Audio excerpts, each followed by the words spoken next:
Hello বন্ধুরা, আজকে আমরা জানবো ক্রস চেক সম্পর্কে। ব্যাংকিং এ এটি কিসের জন্য ব্যবহৃত হয় এবং কিভাবে এটা অন্য চেক থেকে ভিন্ন, তাই আজকের ভিডিওতে আলোচনা করব।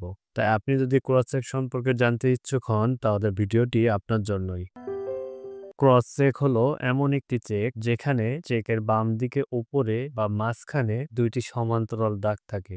কখনো কখনো এর ভিতরে এসি পেই বা নট নেগোশিয়েবল লেখাও থাকে।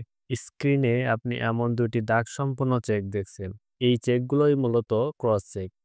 ক্রস চেকের সবচেয়ে বড় বৈশিষ্ট্য হলো এই চেক কাউন্টার থেকে নগদায়ন করা যায় না। এই চেকের মাধ্যমে নগদ অর্থ কাউন্টার থেকে নেওয়া যায় না। অর্থাৎ আপনি সরাসরি টাকা হাতে পাবেন না, বরং চেকের টাকা জমা হবে আপনার ব্যাংক অ্যাকাউন্টে। আমরা অনেকে ফ্ল্যাট বা জমি কেনার ক্ষেত্রে নগদ অর্থ লেনদেন করি, যেটি অত্যন্ত অনিরাপদ পদ্ধতি। কেননা আপনি যদি ক্রস চেকের মাধ্যমে এই টাকাটি লেনদেন করেন, তাহলে আর্থিক লেনদেনের একটি স্টেটমেন্ট ব্যাংকে থেকে যায়। কেননা ক্রস চেক হলো অ্যাকাউন্ট বাই অ্যাকাউন্ট টাকা লেনদেনের পদ্ধতি। তাই চাইলেই এখানে ফ্রড করার কোনো সুযোগ থাকে না। দর্শক, তাহলে আপনার মনে কনফিউশন সৃষ্টি হতে পারে, তাহলে সাধারণ চেক এবং ক্রস চেক এ দুটির মধ্যে পার্থক্য কি?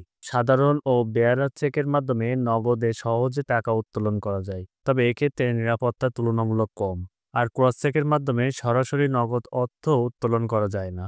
এটি অ্যাকাউন্ট টু অ্যাকাউন্ট টাকা ট্রান্সফার পদ্ধতি, ফলে এখানে নিরাপত্তা থাকে অধিক। সাধারণত ব্যবসা প্রতিষ্ঠান, বেতন প্রদান, বড় অঙ্কের লেনদেন কিংবা অফিসিয়াল কাজে ক্রস চেক ব্যবহার করা হয়। এর মাধ্যমে প্রতারণা বা ভুল লেনদেনের ঝুঁকি অনেকটাই কমে যায়। এতে করে লেনদেন হয় নিরাপদ এবং টাকার গন্তব্য স্পষ্টভাবে নির্দিষ্ট থাকে। ফলে চেক হারিয়ে গেলেও অন্য কেউ সহজে এ টাকা তুলতে পারে না। নিরাপদ ও বিশ্বাসযোগ্য লেনদেনের অন্যতম মাধ্যম ক্রস চেক। তাই বড় অঙ্কের টাকা লেনদেনের সময় নগদ নয়, ক্রস চেক ব্যবহার করুন। এতে যেমন আপনার টাকা থাকবে নিরাপদ, তেমনি প্রতারণার ঝুঁকিও থাকবে অনেকটাই কম। ক্রস চেক ব্যবহার করুন, নিশ্চিত থাকুন আপনার টাকার সুরক্ষায়। তাই বন্ধুরা, আশা করি আজকে আমাদের ক্রস চেক সম্পর্কিত ভিডিওর মাধ্যমে আপনি অতি সহজেই ক্রস চেক শনাক্তকরণ এবং এর ব্যবহার সম্পর্কে অবগত হয়েছেন। ক্রস চেক সম্পর্কিত কোনো সংশয় বা কনফিউশন তৈরি হলে কমেন্ট বক্সে আমাদের জানাতে পারেন। আশা করি ভিডিওটি আপনাদের জন্য উপকারী হয়েছে।